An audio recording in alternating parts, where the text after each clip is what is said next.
रजीम बिस्मिल्लाहिर्रहमानिर्रहीम नहमदु व नसल्ली अला रसूलिल करीम। सबसे पहले मैं आप सब का शुक्रगुजार हूँ कि आज छुट्टी का दिन भी है। आपके सामने है कि इस वक्त भी दफ्तर खुला है और आप लोग यहाँ पर तशरीफ़ लाए हैं। मैं तहे दिल से आप सब का शुक्रगुजार हूँ। और एक चीज़, आपका मीडिया इधर यहाँ पर काफ़ी लोग आते जाते रहते हैं और मेरी खुली दावत होगी कि जितना भी मीडिया के लोग हैं या जो भी आपके वजारत से मुतल्लिका जो आपके लोग काम करते हैं कि वो फुली फोकस करें हमारी वजारत के वाले के। अगर उसमें किसी किस्म की कोई ऐसी चीज़ आती है उनके नॉलेज में तो मेरे नॉलेज में लाएँ, इंशाअल्लाह ताला उन मसाइल को हल करेंगे। अभी मुझे एक चीज़ का बड़ा अफसोस हुआ। हमारे एक कैमरामैन यहाँ पर अभी साहब मौजूद थे, उन्होंने बताया जो हामिद मीर के साथ जियो में कैमरामैन थे अब्दुल सलाम सुमरो साहब, उनकी कल डेथ हो गई है। पहले तो मैं उसके हवाले से फातह ख्वानी करूँगा, उसके बाद फिर हम अपनी बातों अपनी जो कॉन्फ्रेंस है या डिस्कशन है उसके ऊपर आएंगे। औज़ु बिल्लाहि मिनश शैतानिर रजीम बिस्मिल्लाहिर रहमानिर रहीम। अल्लाहुम्मा अग़फ़िर ली हय्यिना मय्यतिना व शाहिदिना व गायबिना सगीरिना व कबीरिना व ज़करिना व उन्साना। अल्लाहुम्मा मन अहयैतहु मिन्ना फ़अह्यि अलल इस्लाम व मन तवफ़्फ़ैतहु मिन्ना फ़तवफ़्फ़हु अलल ईमान। रब्बि जअलनी मुक़ीमस सलाति व मिन ज़ुर्रिय्यती रब्बना व तक़ब्बल दुआ। रब्बना अग़फ़िर ली व लिवालिदैया व लिल मुअमिनीना यौम यक़ूमुल हिसाब। रब्बना आतिना फ़िद दुनिया हसनतन व फ़िल आख़िरति हसनतन व क़िना अज़ाबन नार। औज़ु बिल्लाहि मिनश शैतानिर रजीम बिस्मिल्लाहिर रहमानिर रहीम। अल्हम्दुलिल्लाहि रब्बिल आलमीन अर्रहमानिर रहीम मालिकि यौमिद्दीन इय्याका नअबुदु व इय्याका नस्तईन इहदिनस सिरातल मुस्तक़ीम सिरातल लज़ीना अनअमता अलैहिम गैरिल मग़दूबि अलैहिम वलद्दालिन आमीन। बिस्मिल्लाहिर रहमानिर रहीम। कुल हुवल्लाहु अहद अल्लाहु समद लम यलिद व लम यूलद व लम यकुल लहू कुफुवन अहद। बिस्मिल्लाहिर रहमानिर रहीम। कुल हुवल्लाहु अहद अल्लाहु समद लम यलिद व लम यूलद व लम यकुल लहू कुफुवन अहद। बिस्मिल्लाहिर रहमानिर रहीम। कुल हुवल्लाहु अहद अल्लाहु समद लम यलिद व लम यूलद व लम यकुल लहू कुफुवन अहद। या अल्लाह जो कुछ पढ़ा है इसका सवाब अब्दुल सलाम साहब की रूह को इसका सवाब बख्शिएगा। या अल्लाह उनकी मग़फ़िरत फरमा दीजिए।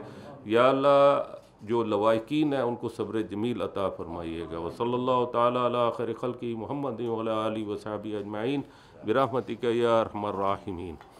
मैं ये बात करना नहीं चाहता था लेकिन दोस्तों ने कहा कि ये ज़रूर इस पे बात करें।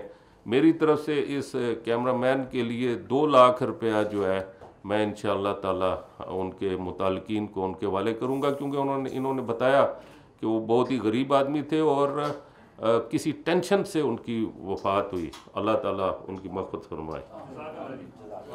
और उसमें जो मुताल्लिका लोग हैं उसमें ये हमारे सदीक अंदर साहब और जो भी हमारे इधर अहबाब को बड़े बैठे, क्या नाम है, तलत फ़ारूक साहब हैं, इनको अब कमेटी का मेंबर बना दे। ये इस कल नहीं, इस इंटरव्यू के फ़ौरन बाद मेरे से वो ले लें और उनके घर तक पहुँचा दें।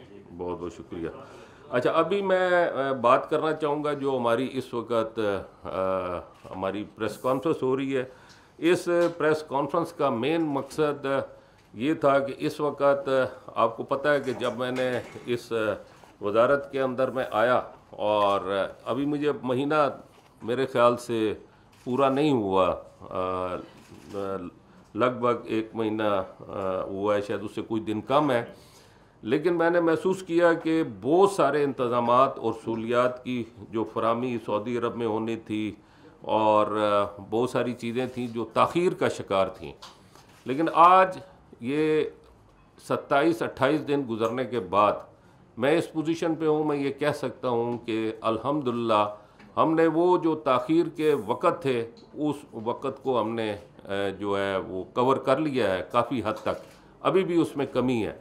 मैं हमेशा से ये कहता हूँ कि जो पिछला हज था वो बहुत आसान हज था, बल्कि उसको कहेंगे छोटा हज, इसलिए कि उसमें तकरीबन गवर्नमेंट की तरफ से 40% हमने उस वक़्त उसका मुकर्रर किया था और 34,000 के करीब हाजी जो है उन्होंने हज किया था पिछले साल, और जो प्राइवेट सेक्टर थे वो कुछ 47-48 हज़ार, तो ये मिल मिला के तकरीबन लगभग आप समझ लें कोई 80,000 75-80 हज़ार लोग बनते थे जिन्होंने हज किया पाकिस्तान से।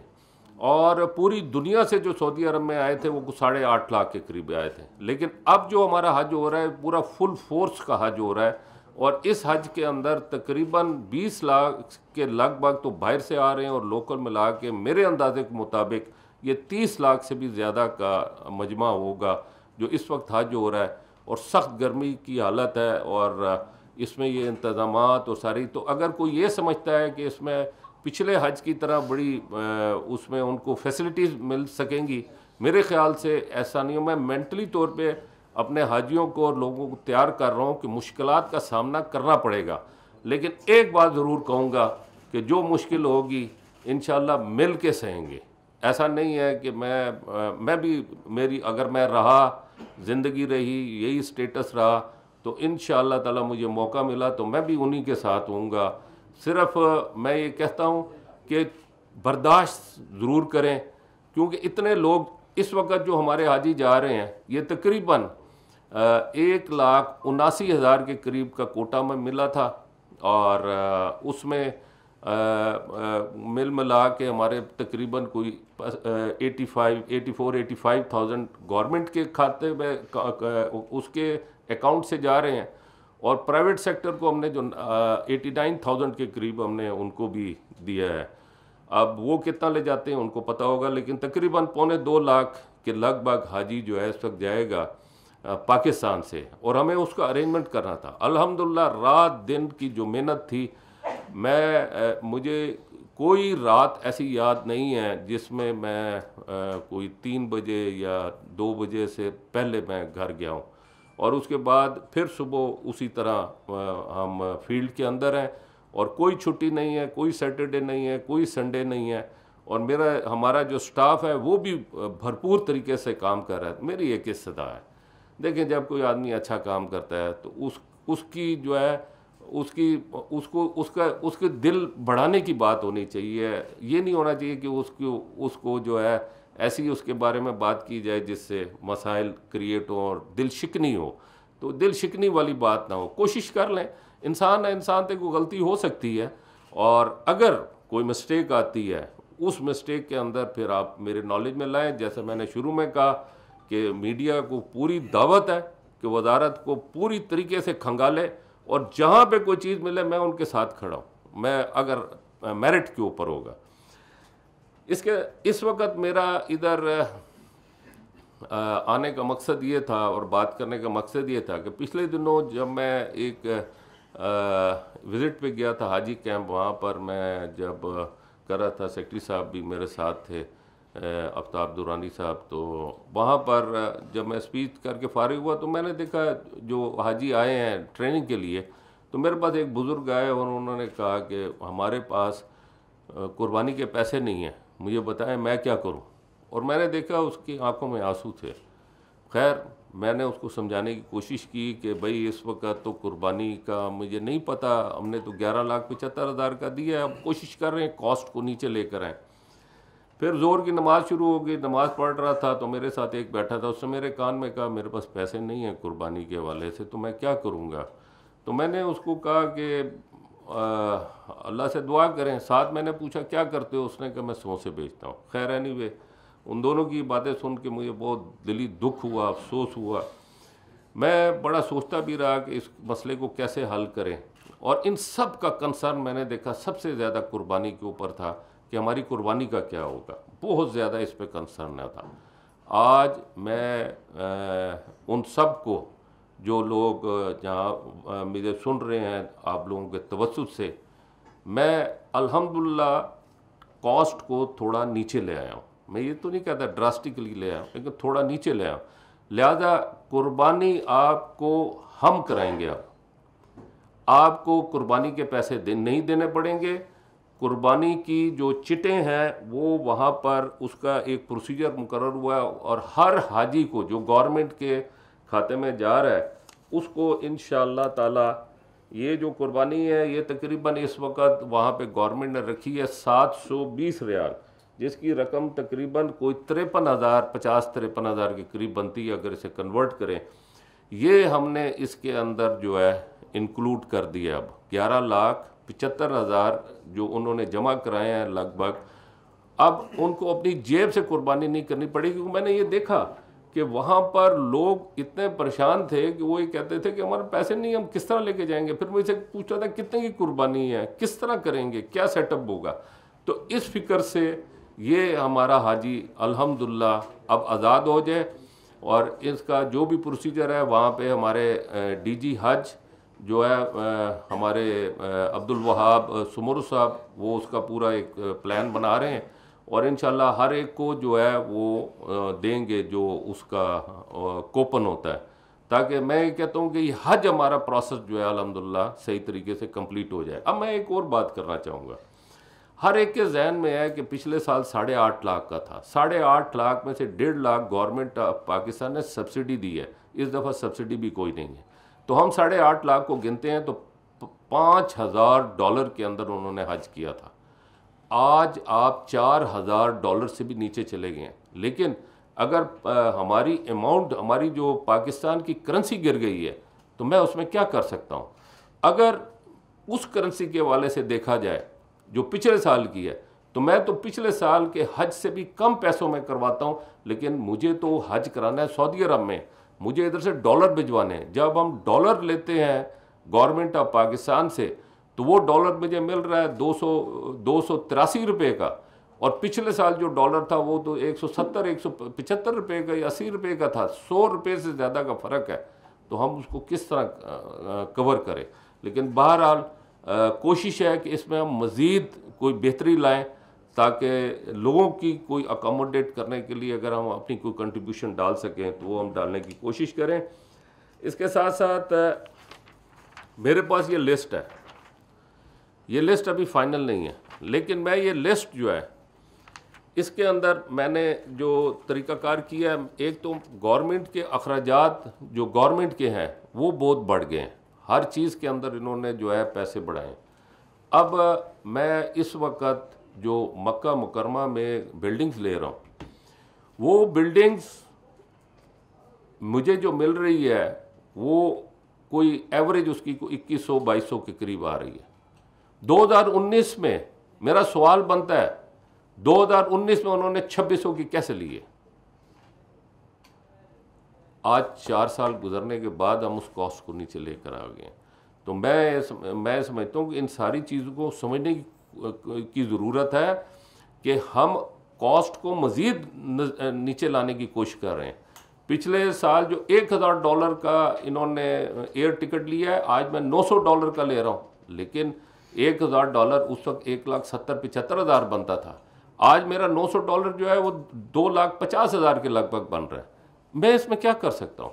ये प्रॉब्लम है, हमारी करेंसी जो डीवैल्यूएशन हुई है उसकी वजह से हमारी ये कॉस्ट बढ़ी है। मुझे बहुत दुख है कि हमारी ये कॉस्ट जो है बहुत ऊपर चली गई है, क्योंकि हमारे वो लोग जाते हैं गवर्नमेंट के साथ जो टका इकट्ठा करके जाते हैं।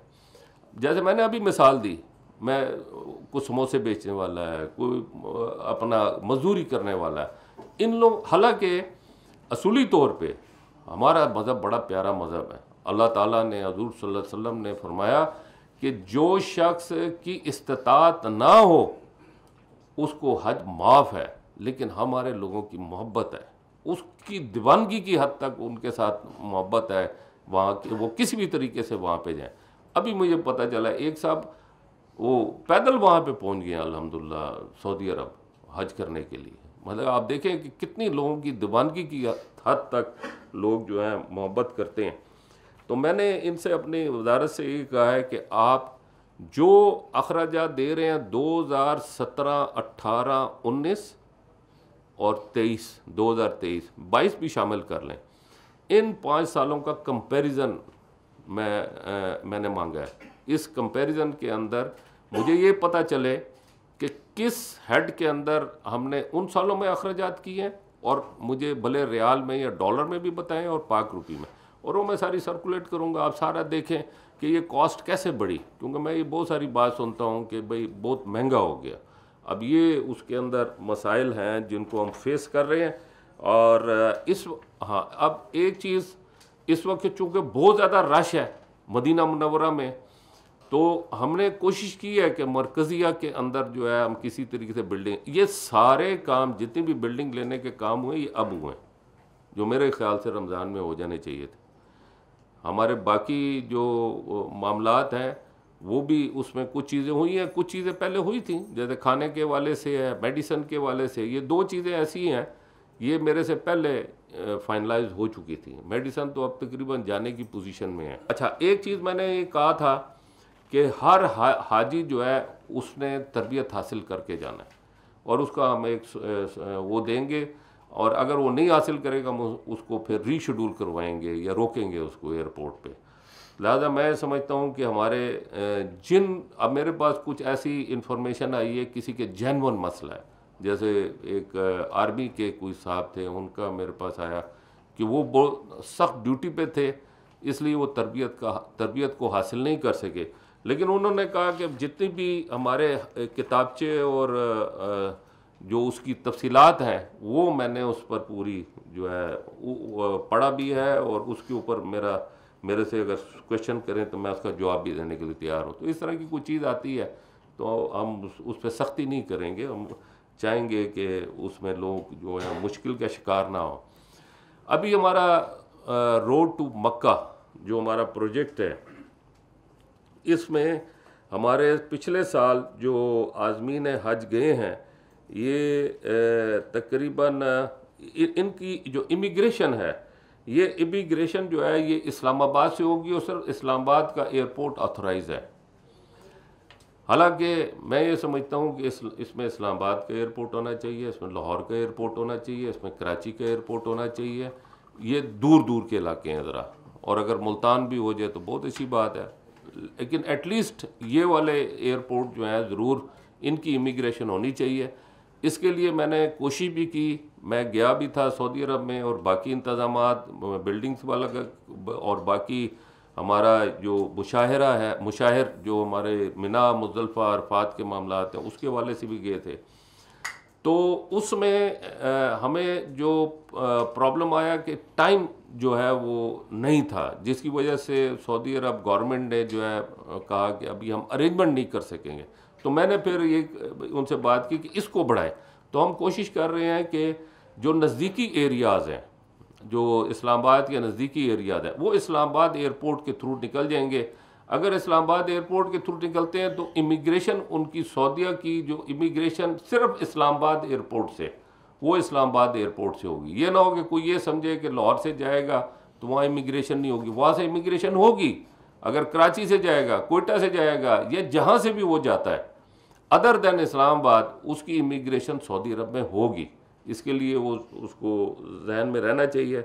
इस दफ़ा हम तकरीबन 26,000 जो हाजी हैं इस्लामाबाद से जो जाएंगे उनकी इमिग्रेशन हम इस्लामाबाद एयरपोर्ट पे करेंगे। इससे पहले जो रोड टू मक्का के हवाले से उसकी क्वांटिटी काफ़ी कम है, लेकिन बहरहाल इस क्वांटिटी को जो है हमने काफ़ी इंक्रीज़ किया है, और इसका शेड्यूल भी हम जारी कर रहे हैं, SMS और वेबसाइट के तहत कर रहे हैं। और मैं एक नंबर जो है मेरी तरफ से एक मैसेज शायद आएगा, उस नंबर को आप ज़रूर महफूज कर लें। अगर वो नंबर आप महफूज कर लेते हैं, टेलीफोन नंबर जो आपके अपने जो टेलीफोन नंबर आपने दिया है यहाँ पे वजारत के अंदर, तो उस पर फिर आपका कनेक्शन मेरे साथ डायरेक्ट भी हो सकता है। मैं डायरेक्ट से मुराद ये कि मुझ तक हो सकता है कि उसमें मेरा मैसेज जो है कम से कम आप तक ज़रूर पहुँचेगा। लेकिन उसके लिए ज़रूरी है कि आप वो नंबर फीड कर लें, तो उसमें मेरे पास फर्स्ट हैंड इंफॉर्मेशन होगी। और मैं अगर कोई व्हाट्सअप करता हूँ, क्योंकि आपको ये पता होना चाहिए कि सऊदी अरब में व्हाट्सअप आप लिख के करते हैं तो वो लोगों का चल सकता है, या वॉइस नोट करते हैं। अगर आप कॉल करना चाहेंगे तो कॉल नहीं होती, उसके लिए एक VPN की ऐप है, उसको लोड करना पड़ता है। वो ज़्यादातर जो है ज़रा एक्सपर्ट लोग समझते हैं। लेकिन बहरहाल मेरी इस्तदा होगी कि जो नंबर आपके टेलीफोन पर आए, जो नंबर आपने इधर वजारत में दिया है, आप अपने नंबर पे फीड कर लें ताकि आप व्हाट्सएप ग्रुप के अंदर आ जाएं। और मेरी ख्वाहिश ये है कि मैं इस मुश्किलात को कम कर सकूं।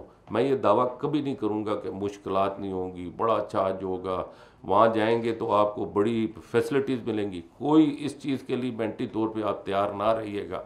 एक सख्त हज के लिए तैयार रहिएगा।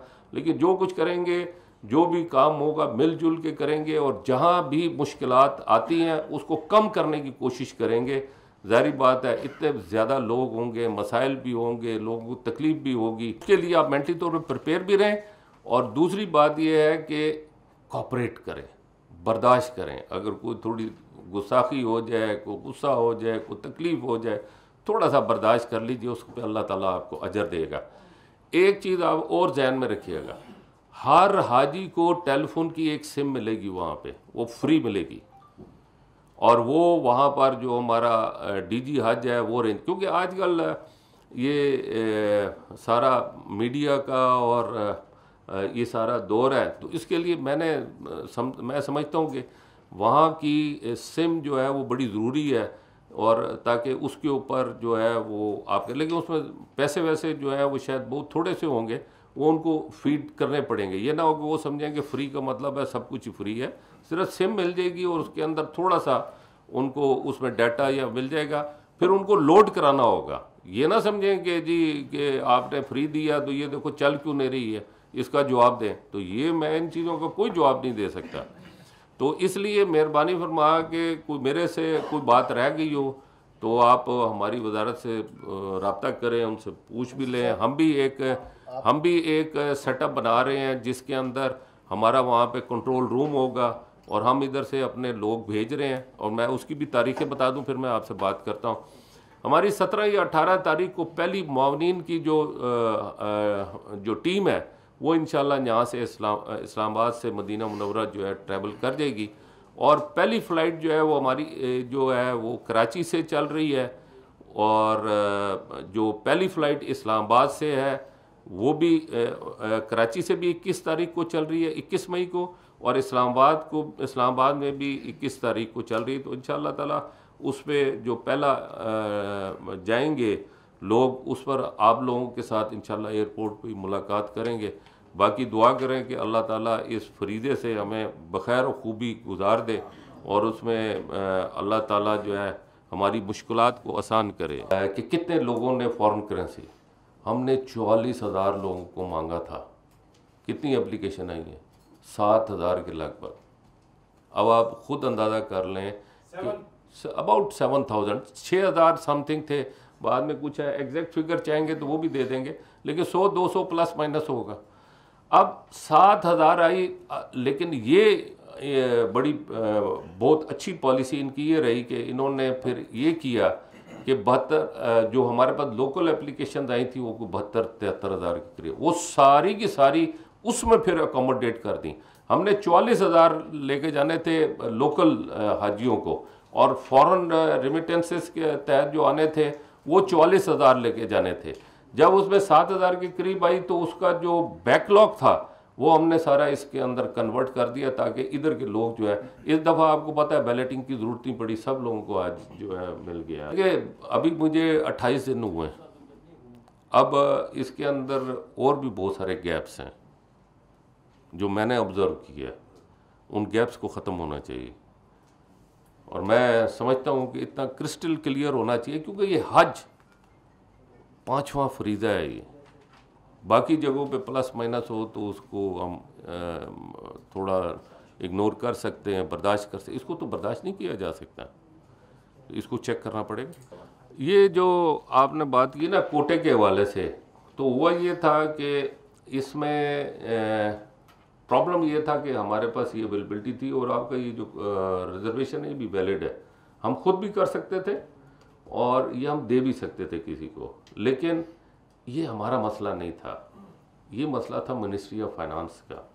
मिनिस्ट्री ऑफ फाइनेंस, जैसे आपको पता है इस वक्त फॉरेन करेंसी का क्रंच है, तो अगर ये 8,000 का कोटा जो है वो हम विड्रॉ करने वाली सिचुएशन पे गए थे, तो उसका तकरीबन मैंने हिसाब लगाया था तकरीबन 24 से 25 मिलियन डॉलर जो है फॉरेन करेंसी में मिनिस्ट्री ऑफ फाइनेंस को देना पड़ता था।